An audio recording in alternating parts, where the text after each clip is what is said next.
जय माँ आदिशक्ति, जय माँ जगत जननी, जय माँ जगदम्बा। आज कुछ प्रियजनों के विशेष आग्रह पे मैं आप लोगों को दैवी कृपा शीघ्र प्राप्त करने की गुप्त प्रयोग बतलाऊंगा। बहुत सारे ऐसे साधक उपासक हैं जो बड़ी निष्ठा से देवी की आराधना करते हैं, कोई कमी नहीं रखते, फिर भी उन्हें उनके परिश्रम के अनुसार परिणाम नहीं मिलता। देवी की कृपा विशेष रूप से नहीं मिलती। गुरुजन अथवा कुछ आपसे अत्यधिक ज्ञानी जिनकी बातों में आपको ये सुनने को मिलेगा कि पूर्व जन्मों के प्रारब्ध कर्म है बेटा, उसको जब तक आप सही नहीं कर लोगे, पाप आपके नहीं दूर होंगे, तब तक माता का साक्षात्कार नहीं होगा। देखिए, पूर्व जन्मों में जो पाप कर्म होते हैं उससे आपकी साधना फलित नहीं होती, ये अलग बात है।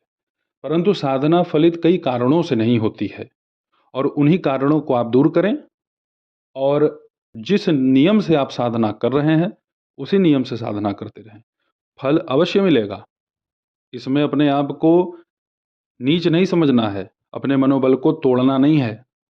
प्रेत पैशाचिक बैताल से संबंधित कोई साधना आप करोगे वो तत्काल फलित होगा, क्योंकि वो क्षणिक लाभ देने वाली चीज़ें हैं। जो वृक्ष 12 मास फल प्रदान करते हैं वह लंबी अवधि के वृक्ष नहीं होते, उनका एक निश्चित समय सीमा होता है। और जो वृक्ष विलंब से फल देते हैं, 8-10 वर्ष लगाते हैं, वो कई पीढ़ी रह जाएंगे। बड़ी शक्तियों की उपासना साधना करने में जल्दी आपको शक्ति का अनुभव नहीं होता, बहुत समय लग जाता है। परंतु हताश होने की आवश्यकता नहीं। कुछ कमी है, उन कमियों को आप कैसे दूर करें। जैसे जब भी आप अपने विशिष्ट मंत्र की साधना कर रहे हों, अपने इष्ट को प्रसन्न करने के लिए उनके किसी गुप्त मंत्र का या प्रकट मंत्र का जप कर रहे हों, तो उस समय आपका जो ध्यान है वह आपके इष्ट के स्वरूप पर केंद्रित हो। बहुत लोग कहते हैं कि मंत्र के अर्थ को जानना चाहिए, मंत्र के अर्थ पर ही ध्यान रखना चाहिए। तो मंत्र के अर्थ पर ध्यान बड़े बड़े लोगों का नहीं लग पाता। मंत्र का जप करते समय अगर आप मंत्र के अर्थ में फंसेंगे तो आप अर्थ ही बोलने लग जाओगे, मंत्र नहीं बोलोगे। तो स्वरूप का चिंतन करें, उनकी लीलाओं का चिंतन करें, मंत्र चलने दीजिए। और इस क्रिया के बाद ऐसा नहीं है कि ये बहुत ही उत्तम मैं प्रयोग बतला रहा हूँ, ऐसा नहीं है। इन क्रियाओं के बाद अपने आप को सीमित करिए, अपने आप को समेट लीजिए। कैसे? जो ध्यान है वो ध्यान केवल आप दिव्य चक्षु पे लगाइए, फालतू का कोई भी विचार नहीं। कोई रामायण का चलचित्र मत समझिए, ये ना समझिए कि हनुमान जी उड़ रहे हैं, समझना नहीं है। आप बस आंख बंद कीजिए, माला जपना शुरू कीजिए, अथवा कोई प्रतिबिंब आपके सामने है आपके इष्ट की, उस प्रतिबिंब को आप एकटक निहारिए। इस क्रिया को करते करते आप अपने आप को पूर्ण रूप से साध लेंगे, आपका मन केंद्रित होगा। जैसे ही बैठेंगे आप पूजन पे, आपकी आंखें भारी हो जाएंगी, आपको उसे कोई दर्द तकलीफ नहीं होगी, कोई कष्ट का सामना नहीं करना पड़ेगा। केवल आपको यह आभास होगा कि मेरी आंखें भारी हो रही हैं। अगर आपको ऐसा अनुभव होता है आपकी साधना में, तो आप समझ लीजिए कि आप सही बढ़ रहे हैं। आपको संदेह करने की आवश्यकता स्वयं पे नहीं है।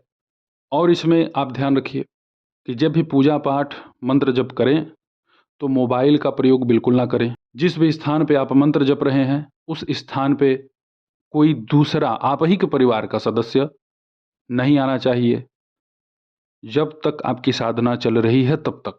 जब भी आप मंत्र जप करें तो आप शोर से अपने आप को बचा के रखें, अथवा आप ऐसे जगह जाएं जहां पे आपको शोर बहुत ही कम सुनाई दे। ऐसा जगह आप अपने घर में ढूंढ लें, क्योंकि मन भटकने के कई सारे कारण बनते हैं। और आप अपने घर में ही मंत्र जप करेंगे तो ऐसा तो है नहीं कि आप प्रत्येक परिवार के सदस्यों को सम्मोहन विद्या से सुला देंगे, ऐसा तो संभव नहीं है। घर परिवार है, कोई गृहस्थी का कार्य कर रहा है, तो आपकी पूजा पाठ माला जपने के लिए वो अपना कार्य तो बंद करेगा नहीं। तो आप निश्चित समय चुन लीजिए ताकि आपका मन ना भटके। मंत्र न सफल होने का एक और बड़ा कारण मैं आप लोगों को बतला रहा हूँ। एक मंत्र की साधना पूर्ण नहीं हुई कि दूसरे मंत्र की सिद्धि शुरू कर देना, तीसरे मंत्र की सिद्धि शुरू कर देना, ये सबसे बड़ा दोष है। जो लक्ष्य आप निर्धारित किए हुए हैं कि मुझे 1 लाख जपना है, 1 करोड़ जपना है, 1.25 करोड़ जपना है, तो उस लक्ष्य की प्राप्ति हो जाने के बाद तभी आप दूसरे किसी मंत्र का जप प्रारंभ करें। यह भी बड़ा दोष है साधना में सफलता न मिलने का। अपने मन को जो केंद्रित करके, नियंत्रित करके अपने विवेक का सदुपयोग करता है, वह सफल हो जाता है। इष्ट का चिंतन करिए, इष्ट का ध्यान करिए, इष्ट से बात करिए। ज़रूरी नहीं कि आपके इष्ट की आवाज़ आपको सुनाई दे। आप उनसे वार्तालाप करना तो शुरू करिए। आप उनके लिए विशेष समय तो निकालिए।